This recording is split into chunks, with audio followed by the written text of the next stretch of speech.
할렐루야. 사랑장이라고 하는 별명이 있는 고린도전서 13장을 통해서 믿으며 바라며 견디느니라, 이란 제목으로 여러분들과 함께 말씀을 나누고자 합니다. 몇 주 전에도 이분의 스토리에 선교의 스토리를 말씀을 드렸습니다만, 바로 스코틀랜드의 의료 선교자이자 탐험가임인 데이빗 리빙스턴의 스토리입니다. 이분은 28세 때에 의료 선교로 헌신을 다짐하고 아프리카 보츠와나를 시작으로 잠비아까지 무려 긴 시간 동안 탐험과 복음 전파의 활동으로 일생을 보내었습니다. 28세에 출발했던 그의 여정은 60세가 되던 1873년 5월 1일 극도의 과로와 풍토병으로 그는 소천했습니다. 마지막 그의 소천하는 모습을, 그의 사역을 도왔던 흑인의 이야기를 빌리자면, 그는 자기가 그 기거하는 작은 방에 무릎을 꿇고 하나님 앞에 기도의 모습으로 그대로 소천을 했다고 합니다. 그가 원주민들에게 얼마나 사랑을 받았던지 그의 무덤이 치푼투라고 하는 곳, 지금의 잠비아 북쪽의 치푼투라고 하는 곳에 동네 족장이 자기 집에 무덤을 만들었습니다. 지금 여러분들이 보시는 바로 저 무덤의 탑입니다. 그는 얼마나 자기 민족에게도 사랑을 받았던지 존경을 받으며 데이빗 리빙스턴을 아프리카 잠비아에 둘 수 없다 해서 영국 정부가 그를 고국으로 모셔오기를 원합니다.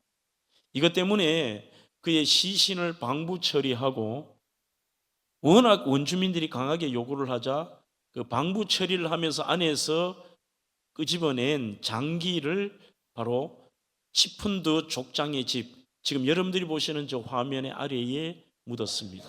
묻고 시체는 배를 통하여서 영국으로 돌아와 영국인들이 그렇게도 영광스럽게 생각하는 웨스트민스터 사원의 국장으로 장례를 치루었습니다. 그가 죽은 지 3년 만입니다. 미국의 한 목사님께서 도대체 리빙스턴이 어떻게 사역을 했고 그런 선교의 결과를 남겼느냐 궁금해서 잠비아를 위주로 여러 선교의 현장에 가게 되죠. 그 현장을 다니면서 많은 사람들에게 동일한 질문을 합니다. 도대체 리빙스턴이 당신들에게 어떤 신앙교육을 했습니까? 그리고 리빙스턴은 여러분들에게 어떠한 일들을 했습니까? 라고 묻습니다.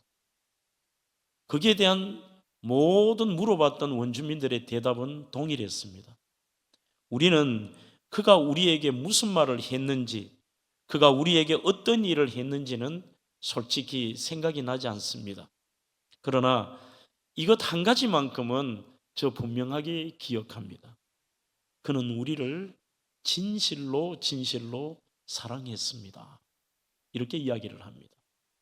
그가 했던 심지어 복음의 메시지도, 그의 삶의 어떤 도와주는 구제의 사역도 기억이 희미하지만 그분이 어떻게 우리를 진실되게 사랑했는지, 그거는 우리를 지금도 그분을 기억하고 있다는 것이죠.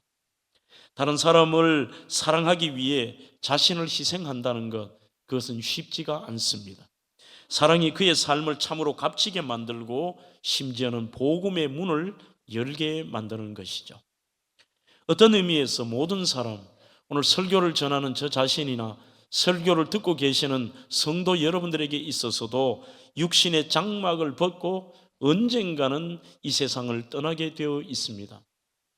한국에서는 사람이 떠나면 비석에 주로 그분의 직분과 교회의 직분과 이름, 태어난 일시와 돌아가신 일치를 적고 성도라면 그 밑에 성경 한 구절을 적는 정도입니다. 하지만 외국에서는 죽은 고인의 삶에 대한 평가를 적을 때가 많습니다. 제가 미국의 비버리 힐스의 공원묘지를 간 적이 있는데 재미가 있어서 비문을 하나하나 읽어본 적이 있습니다. 그 비문에는 전혀 그분을 만난 적이 없지만 이분이 어떻게 살았는지, 그분의 삶이 남들이 어떻게 평가하는지를 한마디로 알 수 있겠더라고요. 그러면 방금 보여드린 바로 원주민이 세운 데이빗 리빙스턴의 비문에는 이렇게 적혀 있습니다. 당신이 오기 전 우리는 어둠이었습니다. 그러나 당신이 떠난 지금은 우리에게 빛이 있습니다. 그렇게 썼습니다. 그렇다면 과연 저와 여러분들이 그 육신의 장막을 벗고 죽음에 이르렀을 때에 사람들은 가장 가까이의 여러분들의 가족과 여러분들의 성도들과 여러분들의 주변에 있는 이웃들은 여러분들을 어떻게 평가할까요? 하나님을 진심으로 사랑하는 자, 교회를 진심으로 사랑으로 섬기던 자, 이웃을 자신의 몸과 같이 사랑했으며 가족을 생명보다 귀하게 여겼고 소외되고 약하고 가난하고 병든 자들의 이웃이 되었던 사랑의 사람이라. 그런 평가를 받는다는 것이 우리는 위대한 사람들만의 평가가 아니라 어찌 보면 예수 믿는 사람들이 받아야 될 평가일 것입니다. 특별히 본문의 이 사랑장 강해를 하면 우리는 그리스도인의 사랑이 보편적 정신 혹은 사랑의 성향에 대해서만 말씀하는 것으로 생각합니다만 아닙니다. 여러분, 성도에게 사랑이라고 하는 것은 곧 신앙입니다. 그 사람의 신앙의 수준과 하나님을 얼마나 사랑하고 그 하나님의 말씀과 그분의 뜻대로 사는가의 결과물이 삶의 사랑으로 나타나는 것이죠.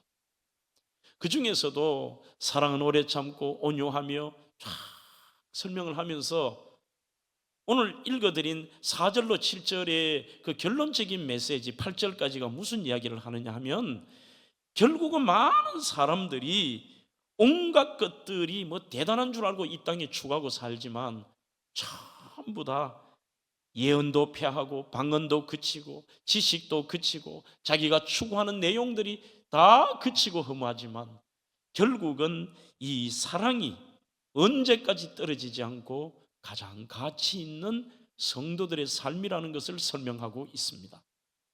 그 중에서도 이 7절은 오늘 설교의 제목이기도 합니다.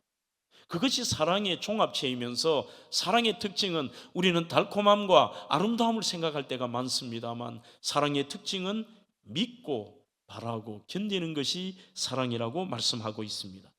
그 중에서 오늘 첫 번째 사랑의 특징과 우리가 가야 될 사랑의 방향이 뭐냐 하면 믿고 상대방의 모든 허물을 덮어주는 것이 그리스도인의 진정한 사랑이라고 말씀하고 있습니다. 그러면 당시의 고린도의 모습은 어떠할까요? 4절로 7절까지를 반대로 생각하시면 됩니다. 성경에 긍정으로 나온 단어는 부정으로 바꾸시고 부정으로 나온 부분들을 긍정으로 바꾸면은 당시에 바로 고린도 교회가 어떠했는가를 적나라하게 알 수가 있습니다. 이들의 모습은 이렇습니다.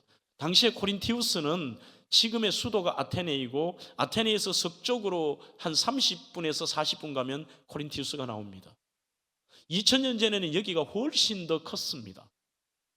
교회도 어마어마하게 성장하고 컸습니다. 하지만 고린도 교회 안에 문제가 있습니다. 가장 큰 문제가 바로 분파주의입니다.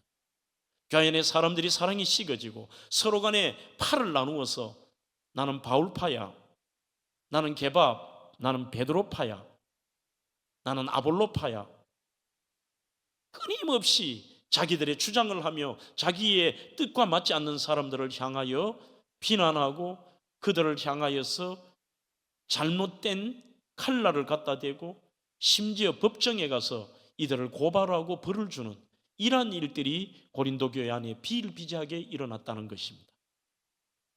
얼마나 심했던지 어떤 사람은 쉽게 말하면 이런 것입니다. 우리는 교회 설립자파야, 우리는 지금의 담임 목사파야, 우리는 부흥해왔던 그 목사파야. 워낙 싸우니 이런 파도 생깁니다. 나는 이 파도 싫고 저 파도 싫고 나는 예수파야. 진짜 예수를 잘 믿어서 그런 게 아니라 다 싫다는 겁니다. 이들의 모습이 스캔들이 난리와 소문이라고 합니다. 당한 대로 빨리 보복합니다. 너희들이 옛날에 구제하는 데 있어서 우리 배제시켰지? 다음에 내가 갚아주마. 구제 때문에도 문제가 생깁니다. 서로 간에 예언이 맞다고 얘기합니다. 방언을 못하면 그리스도인이 아니라고 공격을 합니다. 심지어 어떤 일 앞에서 세상 법정에 고소까지 합니다. 그리고 남들을 절대로 믿어주지 않습니다. 그 사람이 어떤 말을 해도 진리일지라도 믿어주지를 않습니다. 그러므로 이러한 형편과 처지 속에서 늘 보복하고 갈등과 반목과 스캔들에 놀아나던 그 고린도 교회를 향하여 안타까운 마음으로, 교회가 크면 뭐 할 것이냐, 당신들이 선교하고 구제하고 여러 가지 자기의 생각대로 예배하면 무엇일 것이냐, 사랑이 없다면 울리는 꽹과리와 같고 아무것도 아니라, 그리고 당신들이 추구하고 당신들이 맞다고 하는 것도 정확한 것도 아니야. 그러나 오늘 하나님의 뜻대로 사랑하며 살 때에, 그분의 사랑이 여러분들의 삶 속에 실천할 때에, 그때는 너희들이 거울을 보는 것 같이 오늘 맞대고 볼 것이라고 얘기합니다. 그것은 명쾌하게 하나님의 뜻을 볼 수 있을 것이라는 것입니다. 그 중에 첫 번째가 무엇이냐 하면, 처음에 사랑의 속성의 특징부터 사랑은 오래 참으며, 하지만 4절과 7절에 오래 참는다는 단어가 우리 한글 성경에는 똑같습니다만 헬라어 원문에는 두 단어가 다릅니다. 4절에 오래 참는다는 것은 마크로튜메이라는 단어는 누군가 해를 당한 사람이 복수하지 않고 용서하고 참는 것. 나 복수하지 않고 참아. 이게 마크로 디테일입니다. 용서하고 참겠다. 하지만 지금 오늘 말하는 7절의 참다의 결론은 뭐냐면 스테이게이라는 말을 쓰고 있습니다. 스테이게이라는 말은 끈기 있게 견딘다는 단어도 있습니다만, 제일 먼저 일상생활 속에 쓰는 스테이게이라는 말은 지붕을 이렇게 덮는다는 뜻입니다. 그러니 그 말 속에는 모든 남의 허물과 약점을 덮어주고 말하는 것도 참고 상대방의 그 스캔들에 내가 반응하지 않는 것, 그것이 진정한 사랑이래요.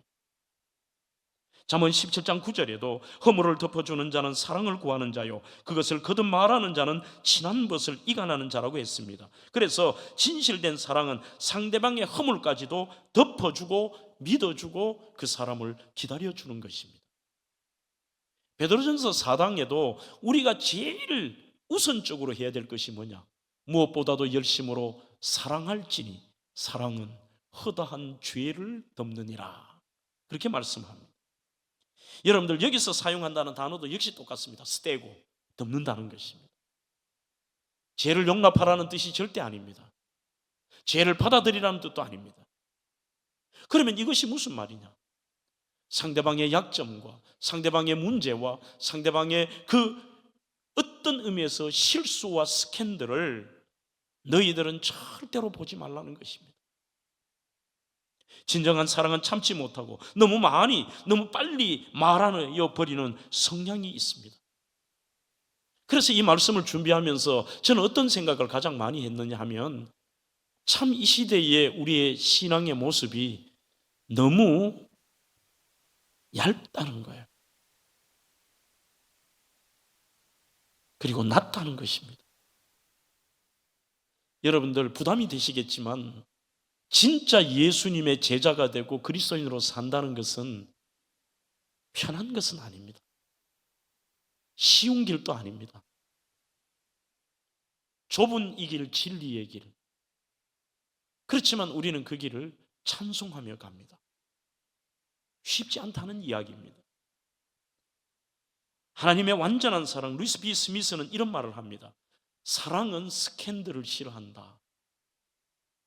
스캔들은 야비하며 언제나 추잡하다. 스캔들은 불필요하게 사람들에게 상처를 준다. 그렇기 때문에 사랑하는 사람은 남의 험담과 소문에 흥미를 가지지 않는다.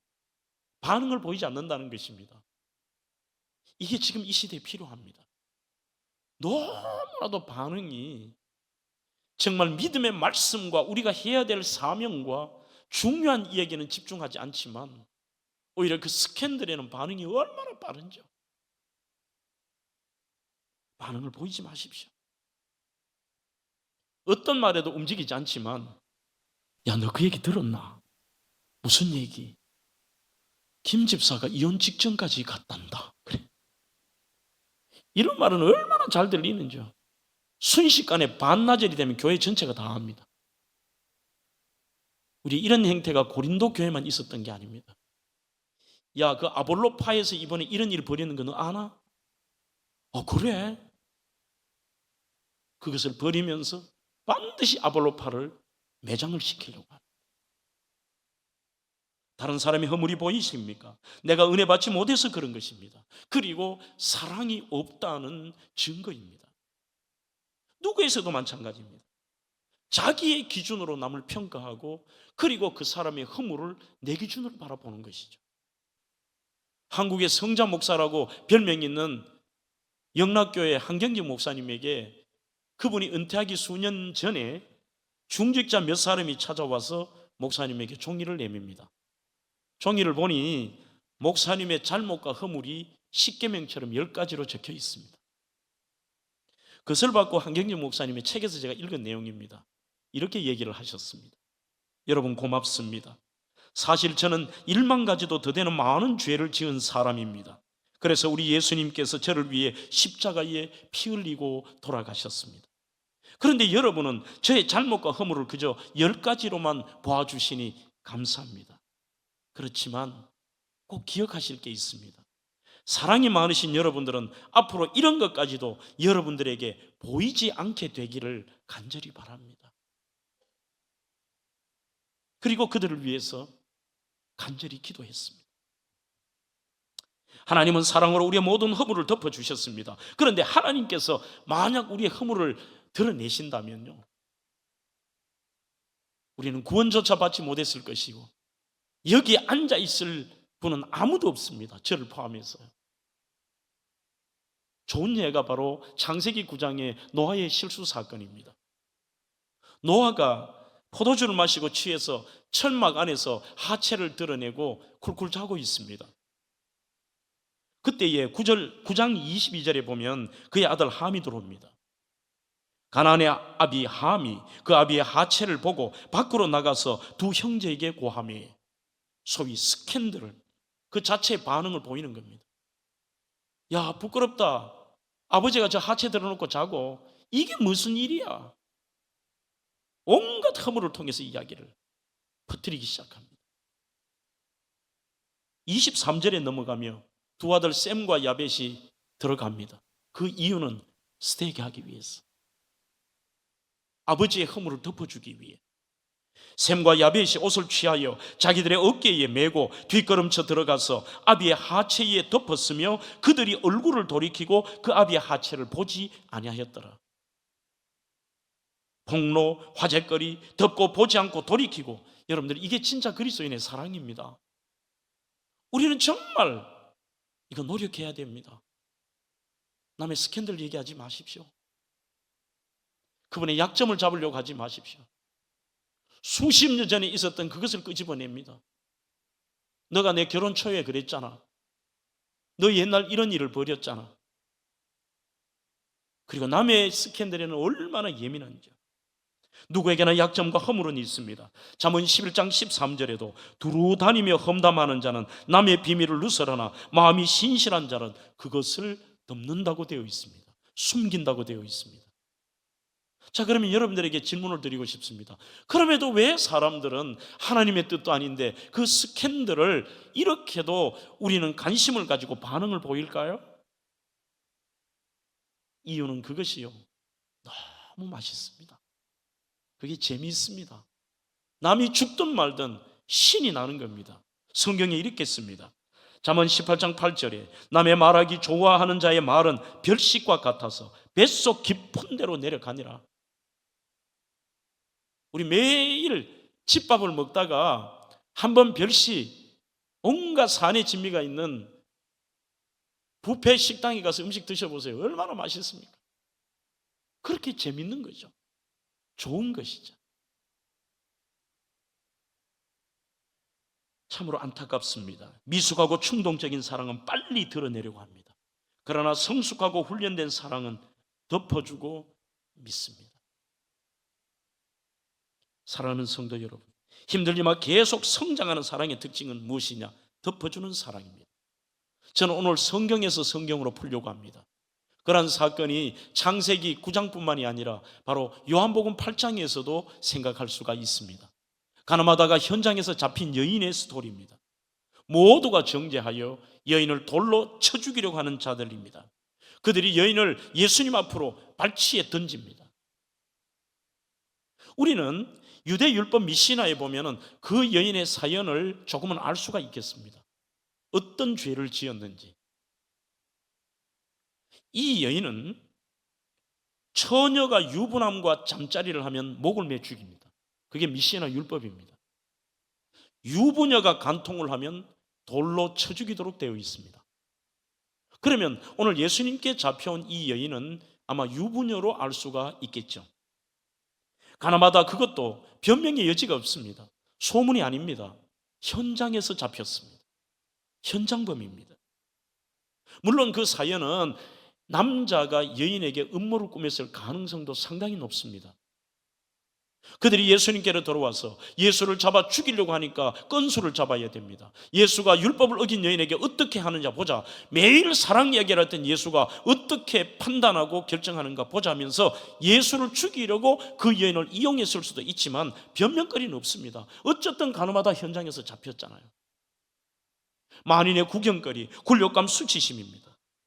그래서 예수님을 골탕 먹이며 여인은 안중에도 없습니다. 너는 죽어 마땅하다는 것입니다.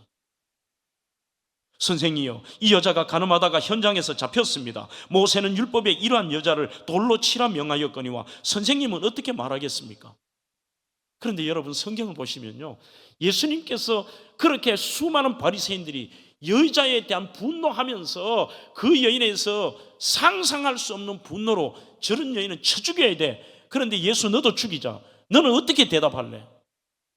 그때 예수님께서 허리를 굽히시고 무릎을 꿇고 땅에다가 무엇인가를 손가락으로 맨 땅에 쓰고 계십니다.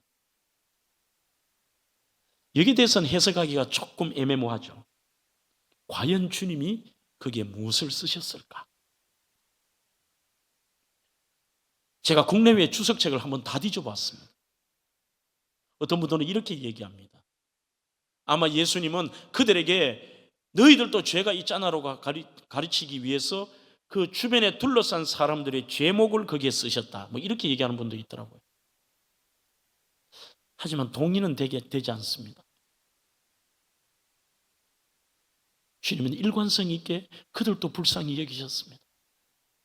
그렇다면 오히려 정죄하는 자들, 그 분노로 이 스캔들로 여자를 돌로 쳐 죽이려고 하고 예수님까지 죽이려고 하는데 그 구경거리가 되고 굴욕감과 수치심과 아마 그 옷도 벗긴 상태로 끌고 왔지 않겠어요? 그 여인에 가 있는 수치심과 혼란과 참담함에 여인에게 가 있던 시선을 예수님께로 돌리고자 하는, 이 해석을 칼 델리치 주석을 통해 보면서 맞다, 그게 주님이시잖아. 비록 현장범으로 잡혀왔지만 그 수치심의 여인의 시선을 예수님께로 돌이키게 하신 거예요. 마침내 예수님이 고개를 드시고 말씀합니다. 너희 중에 죄 없는 자가 먼저 돌로 치라. 이 말씀은 너희들은 솔직히 겉으로 드러나지 않을 뿐이지 너희들은 스캔들이 없느냐? 너희들은 죄가 없느냐? 너희들은 어찌 보면 드러나지 않는 죄인일 수도 있지 않느냐? 죄가 전혀 없는 사람만이 남을 정죄하고 심판할 수 있습니다. 이 땅에 아무도 죄가 없는 사람은 없습니다. 오직 예수 그리스도, 오히려 예수님은 정죄하실 수 있습니다. 실제로 정죄할 자격이 있으신 한 분 예수님의 눈에는 긍휼히 여기는 마음과 이 여인의 그 스캔들 자체보다도 지금 그 여인의 당한 고통과 굴욕감과 수치심에 대한 긍휼히 여기는 마음이 주님께 있는 거예요. 우리가 그게 지금 저희들에게 필요한 예수님의 가르치심입니다. 예수님은 그렇게 설명하지 않으셔도 우리는 예수님이 어떤 분인가를 아십니다. 왜 이 말씀을 하셨을까요? 우리에게 영적 교훈이 있습니다. 남을 정죄하지 마라. 남의 스캔들을 화제거리 삼지 마라. 오히려 그 사람의 아픔과 그분의 수치심과 굴욕감과 어찌할 수 없는 그 상태에 대해서 이해하고 덮어주거라. 요한복음 8장 11절, 나도 너를 정죄하지 아니하노니 가서 다시는 죄를 범하지 말라고 말씀합니다. 요한복음 13장 34절에도 새 계명을 너희에게 주노니 서로 사랑하라 하시면서 주님의 메시지는 이겁니다. 내가 너희를 사랑한 것 같이 너희도 그렇게 사랑하라는 겁니다. 스캔들에 좀 무관심하라는 거예요. 남의 허물에 스키타하게 하라는 것입니다. 에베소 4장 32절에도 서로 친절하게 하며 불쌍히 여기며 서로 용서하기를 하나님이 그리스도 안에서 너희를 용서하심 같이 하라, 그렇게 말씀하고 있습니다. 여러분, 사람들이 왜 이렇게 되지 않을까요? 그 이유는 자기의 죄를 깨닫지 못하기 때문입니다. 우리도 동일한 하나님 보시기에 날마다 스캔들을 벌이는 사람 아니에요? C.S. 루이스의 순전한 기독교라는 책에 보시면은, 이 책은 청년들은 꼭 한번 필독입니다. 저 책을 읽고 찰스 콜슨이나 많은 지식인들도 죽게로 돌아오게 하는 그 책이죠. 여기에 보시면 바로 오늘 이 여인의 사건에 대해서도 이렇게 설명을 합니다. 제가 한번 책의 내용을 그대로 읽어보겠습니다. 자신들의 죄가 남들에게 보일지 않을지언정 하나님께서 보시기에 그들의 죄가 크고 심각하다는 것을 사람들은 모릅니다. 그러므로 남들을 정죄하고 남들에게 손가락질을 합니다. 육신의 죄는 악하지만 그래도 모든 죄 중에서 가장 덜 악합니다. 도대체 무슨 말일까요? 육신으로 이렇게 간음했던 여인, 그 죄가 덜 악하대요. 최악의 쾌락들은 하나같이 전적으로 영적입니다. 남들에게 잘못을 돌리고 남들을 통제하고 선심을 쓰는 체하고 남들의 흥을 깨고 험담하는 것을 즐기는 쾌락, 조금 전에 별식이라 그랬죠. 권력과 미움의 쾌락이야말로 가장 악한 죄입니다. 내 안에는 두 개의 자아가 있습니다. 하나는 동물적인 자아고 다른 하나는 악마적 자아입니다. 이렇게 얘기합니다. 그러면서 이 C.S. 루이스는 둘 중에서 악마적 자아가 훨씬 더 악합니다, 이렇게 얘기합니다. 동물적 자아는 인간이 본성, 악한 본성을 이기지 못해서 동물적으로 짓는 죄들입니다. 그렇지만 그는 이 악마적 자아를 이렇게 설명합니다. 이것이 교회에 꼬박꼬박 다니지만 냉담함과 자기 의에 빠져 도덕군자 행세하는 자가 창기보다 지옥에 훨씬 더 가까운 이유입니다. 하지만 물론 맞는 이야기죠. 두 자아 모두가 없는 편이 낫기는 합니다. 자기의 의에 빠져 분노하고 도덕군자 행세하는 자가 되지 마십시오. 자신의 죄를 보십시오. 예수님은 종교 지도자들에게 자기 의의 분노 가운데 이 여인을 정죄할 권리가 없다는 사실을 일깨워 주셨고, 이에 그들은 돌을 내려놓고 떠났습니다. 돌을 내려놓고 떠났습니다. 그 다음 말씀을 들어보시죠. 예수님께서는 죄 없는 분이라는 자격을 정죄하는 것이 아니라 은혜를 베푸는 데 사용하셨습니다. 우리는 남을 정죄하는 데 여러분들의 지식과 여러분들의 삶을 사용하지 마십시오. 자기 의가 더 무섭고, 그게 바로 오늘 이야기한 악한 악마적 자아입니다. 나는 문제가 없습니다. 나는 다 맞습니다. 상대방이 무슨 얘기해도 나는 이래서 이렇다고 자기는 문제가 없습니다. 여러분, 여러분들에게는 어떤 스캔들이 들리십니까? 반응하지 마십시오. 그리고 실천해 보십시오. 누가 그런 스캔들의 이야기를 할지라도 죄송하지만 그런 이야기는 나한테는 안 하면 좋겠다라고 두 번, 세 번 거절하십시오. 그게 그리스도인입니다. 상대방의 아픔과 그 사람이 비록 죄를 지었을지라도 그 사람의 허물과 약점을 우리는 스테이크 하는 것. 그것이 진정한 그리스도인의 사랑입니다. 두 번째 사랑은 믿고 바라는 것입니다. Love believes all things, love hopes all things. 여기서 우리는 믿음이라고 하는 것은 크게 세 가지로 말할 수가 있죠. 하나님에 대한 두 가지 믿음, 사람에 대한 한 가지의 믿음. 하나님에 대해서는 오직 우리의 행위가 아니라 이신칭의, 오직 의인은 예수 그리스도를 믿음으로 말미암아 구원을 얻는다고 하는 바로 구원을 얻는 믿음이 있습니다. 두 번째, 은사적 측면에서 믿음이 있습니다. 어떤 경우에도 포기하지 않고 하나님을 신뢰하며 그분이 살아계심과 반드시 나에게 상 주시는 이심을 믿는 그 믿음이에요. 오직 믿음, 오직 믿음, 능치 못함 없겠네. 오직 믿음. 그게 바로 은사적 믿음이에요. 하나님에 관한 두 가지 믿음. 그렇지만 오늘 여기에서 모든 것을 믿으며 할 때는 그 두 가지 믿음이 아닙니다. 바로 사람과의, 그리고 하나님과의 관계 속에서의 믿음을 말하는 것입니다. 상대방의 모든 것을 100% 믿어주는 것입니다. 하나님이 하시는 모든 일들에 대해서 100% 믿어버리는 것입니다. 때로는 내 생각에 맞지 않습니다. 응답이 늦게 나타납니다. 문제가 있습니다. 그럼에도 불구하고 다니엘의 세 친구처럼 그리 아니하실지라도 하나님의 관계 속에 하나님의 그분을 믿어버리는 거죠. 사람에 대해서도 마찬가지입니다. 상대방을 전적으로 신뢰한다는 것입니다. 믿음에는 세 가지 종류의 사람이 있습니다. 첫째는 어떤 것이든지 잘못된 것까지도 어리석은 것만 믿는 사람이 있습니다. 과장된 광고, 이단 사이비 신천지나 구원파 같은 사이비들의 주장, 그러니 그것을 믿으니까 청년들과 성도들이 가서 미혹해서 영혼을 팔아먹는 거죠. 두 번째는 냉소적인 사람입니다. 어떤 경우에도 일단은 불신의 눈으로 봅니다. 전부 삐딱하게 뭐 문제 있잖아, 이랬잖아, 저랬잖아.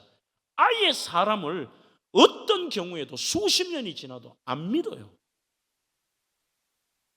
그 다음에 세 번째는 비평가적인 믿음이 있습니다. 저 거짓말도 있을 거야. 신중해야 돼. 어느 정도까지만 신뢰하는 것입니다. 하지만 그리스도인들은, 특별히 사랑은, 오늘 그래서 제가 영어를 쓴 겁니다. Love believes all things입니다. 어느 것은 믿고 어느 것은 안 믿고가 아니에요. 어느 시간까지는 믿어주되 그것을 선을 넘어서면 나 못 믿겠어? 그것도 아닙니다.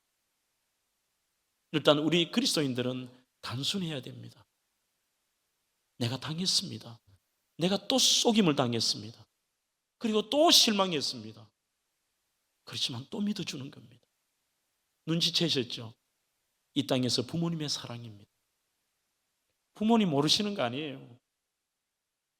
수십 번을 당하고 다짐하고 잘못했다 그래도 또 실수해도요, 부모님은 그 자식을 또 믿어주잖아요.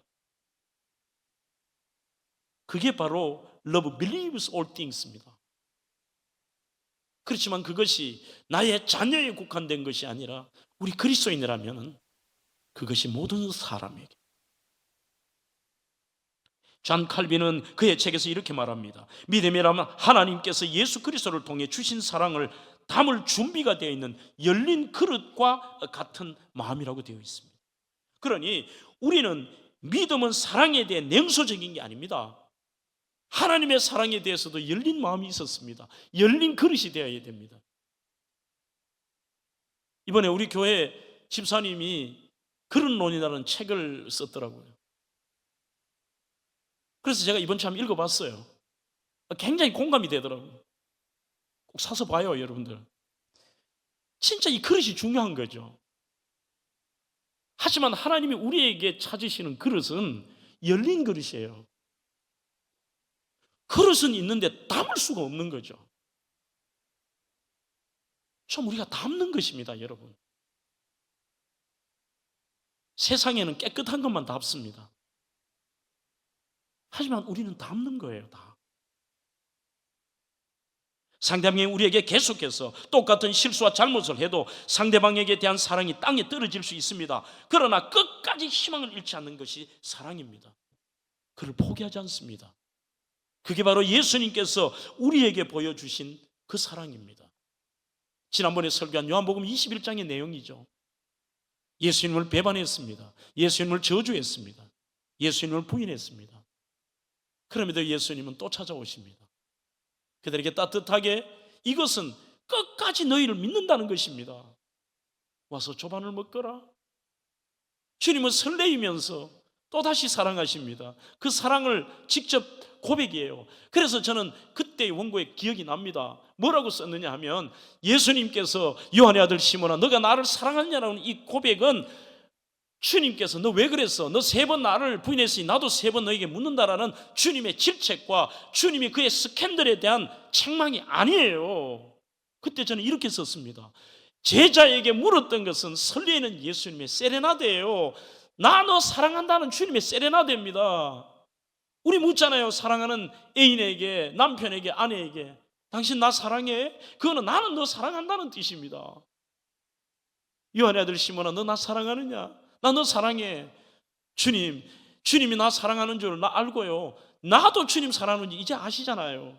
그래, 맞다. 내 양을 먹이거라. 요한의 아들 시몬아, 너 나 사랑해? 계속 사랑해 세레나데를 고백하세요. 나 너 사랑해. 너 어때? 나 진짜 사랑한다니까요. 애들 한번 보십시오. 묻고 또 묻고 또 묻습니다. 그게 사랑의 세레나데잖아요. 윌리엄 바클레이는 Love never ceases to hope이라고 말합니다. 사랑은 소망하기를 결코 중단하지 않습니다. 그래서 우리는 다른 사람을 소망의 눈으로 보십시오. 끝까지 포기하지 마십시오. 하지만 조금 본문으로 돌아와 봅시다. 고린도 교회는 어떠했느냐? 고린도전서 6장 7절에 보시면 너희가 피차 송사함으로 너희 가운데 이미 완연한 허물이 있으니 차라리 불의를 당하는 것이 낫지 아니하며 차라리 속는 것이 낫지 않냐? 매일 고소해요. 매일 정죄합니다. 내가 2번 속을 줄 아나? 너 같은 사람 안 돼. 따끔하게 혼 좀 나봐야 돼. 그것도 너희들이 안 돼? 고소하는 거죠. 하나님은 우리를 사랑하시기에 끝까지 믿어주시고 그 희망을 잃지 않습니다. 마지막으로 사랑은 견디고 기다리는 게 사랑입니다. 가장 중요한 것입니다. 이것은 사랑의 속성의 종결이며 절정입니다. 결국 고린도 교인들에게 사랑이 없기 때문에 견디지 못한 겁니다. 작은 일에도 성을 내고 사소한 일에도 눈을 감아주지 못하고, 그러나 사랑은 모든 것을 견디게 말합니다. 아무리 결혼 생활이 물질과 건강과 상황이 악화가 되어도 답은 하나입니다. 사랑이 있으면 견딥니다. 믿지 않는 사람들도 거기서 나옵니다. 여러분들이 고등학교 때 가난한 날의 행복이라는 수필을 공부했을 겁니다. 그때 보시면 어렵고 힘든 환경에도 달라진 것이 없지만 남편이 손 한 번 잡아준 거 그거 붙들고 견뎠다고 되어 있습니다. 그 말씀은 결국은 사랑이 견디게 만든다는 것입니다. 하지만 오늘은 그 정도의 견딤이 아니라 모든 것을 견딘다. 휴포 메네이, 휴포는 아래라는 뜻입니다. 메네이는 남는다는 뜻입니다. 결국은 여러분들이 견디는 것만 남습니다. 바로 예수님의 십자가의 사랑이 그렇습니다. 끝까지입니다. 루이스 B. 스미스의 사랑이라는 책에 보면은 이런 말을 합니다. 사랑은 도피의 비결이 아니라 사랑은 견뎌내는 힘이다. 견뎌내는. 그 견딘다는 것은 인내와 용기와 받아들임이 필요합니다만 우리는 신앙적으로 이렇게 해석을 저는 하고 싶습니다. 결국 견딤도 우리의 기질이 아닙니다. 믿음입니다. 하나님을 절대로 신뢰하고 그분을 사랑하면 2가지가 보입니다. 하나는 하나님이 알고 계신다는 겁니다. 지금의 이 고통과 상상할 수 없는 어려움을 주님이 알고 계신다. 방금 제가 언급한 루이스 B. 스미스는 이런 말을 합니다. 제가 여기서 은혜를 많이 받았습니다. 하나님이 우리를 견디게 하시는 것은 나 때문에 살리기 위해서라는 거예요. 이게 무슨 말일까? 오늘 가정을 지키기 위해서 힘든 가장 여러분, 그리고 그것을 붙들고 계시는 힘든 우리 어머니들, 가정도, 교회도, 이 민족도 결국은 견디는 사람 때문에 하나님이 그 공동체를 살리시는 거예요. 과거에 우리 어머니들이 끝까지 견뎠기 때문에 그 가정이 살았습니다. 여러분들이 이 민족을 사랑한다면 끝까지 기도하고 견뎌야 돼요. 여러분들의 지금 말 못할 질병과 힘든 거 있잖아요. 피할 수 없을 만큼 힘듭니다. 도망이나 사라져버리고 싶을 만큼 괴로운 분, 견디고 참는다는 게 어떤 뜻이냐면 하나님이 나를 통해서 여러분들이 있는 그곳을 지키시기 위해서. 그것은 사랑입니다. 하나님을 사랑하는 것이고 가정을 사랑하는 것이고 여러분들이 자신을 사랑하는 것입니다. 그래서 마지막 질병의 끝자락에 있는 분들도 포기하지 마십시오.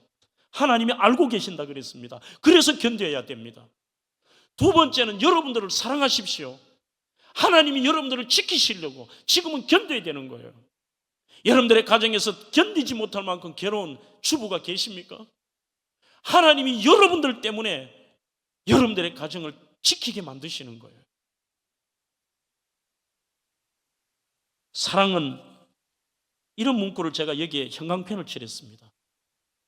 사랑하는 만큼 견딥니다.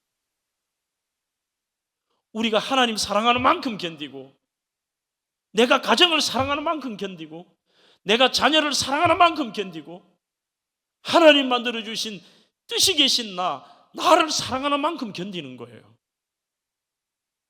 절대 쉽게 좌절하거나 낙심하지 마십시오. 가장 가까이 있는 사람.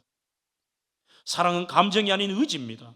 감정은 변하기 쉽습니다. 하지만 의지는 환경이나 조건에 관계없이 한결같은 게 여러분들 의지 아니에요? 그래서 견딘다는 것은 내가 하나님을 전적으로 신뢰하고 하나님을 사랑함으로 내가 결심하는 겁니다. 참된 사랑을 원하는 사람은 사랑하기로 결심해야 됩니다. 그래서 오늘은 사랑은 언제나 오래 참고, 키케로는 단지 수동적으로 고통을 견뎌내는 것이 아니라 우리의 명예와 유익을 위해 어렵고 힘든 일에 기꺼이 자발적으로 순종하는데, 이거는 일반인의 말입니다. 그러나 우리는 아닙니다. 하나님께서 아십니다. 그분을 신뢰하십시오. 그리고 나 때문에, 여러분들 때문에 하나님이 견디게 하시는 거예요. 여러분들을 살리시려고, 여러분들의 공동체를 살리시려고. 사랑한다는 것은 견디고 기다리는 것입니다. 여러분, 기네스북에 결혼을 가장 많이 한 사람이 몇 번 했을까요? 많이 안 했습니다. 29번 했습니다. 미국 캘리포니아에 사는 지 월프라고 하는 사람이 29번을 결혼해서 88세에 죽었습니다. 이혼 사유가 다양해요. 자기가 쓰던 칫솔을 아내가 모르고 써서, 침대 위에서 해바라기 씨를 까먹어서, 치약을 중간에 짜서, 별게 다 있어요. 그리고 나에게 상처되는 말을 해서. 다 아니에요. 결국은 사랑하지 않았기 때문입니다. 오늘 한 분을 소개하고 기도하겠습니다. 한국의 슈바이처 장기려 박사는 6.25 한국 전쟁 당시 피난통에 가족들과 생이별을 했습니다. 일사후퇴 때 자신이 돌보던 환자들을 정신없이 트럭에 태우고 내려오다 보니 아내와 사남매를 북에 두고 오셨습니다. 그는 남한에서 40년 이상 살며 북한 식구, 아내를 그리워했습니다. 수많은 사람이 재혼을 권유했습니다. 그런데 그때마다 그는 이렇게 얘기했습니다. 나는 내 아내에 대한 사랑이 너무 크기에 재혼하지 않습니다. 아내를 언젠가는 다시 만날 터인데 왜 재혼을 합니까? 아내도 오늘까지 참 사랑을 간직한 채 고통을 견디며 나를 기다리고 있으리라고 믿습니다. 만약 살아서 아내를 보지 못한다 해도 우리의 사랑은 천국에서 다시 만날 것입니다. 그래서 재혼하지 않습니다. 결국은 사랑하는 만큼 견디는 것입니다. 사랑하는 성도 여러분, 우리 한 번 더 깊이 깊어지는 신앙, 깊어지는 인생, 한 번 더 내 신앙을 점검하며 모든 것을 우리가 참으로 기다리고 견디고 바라고 그리고 끝까지 포기하지 않는 이 진정한 예수의 사랑이 여러분들에게도 임하고 저에게도 나타나기를 주의 이름으로 축원합니다.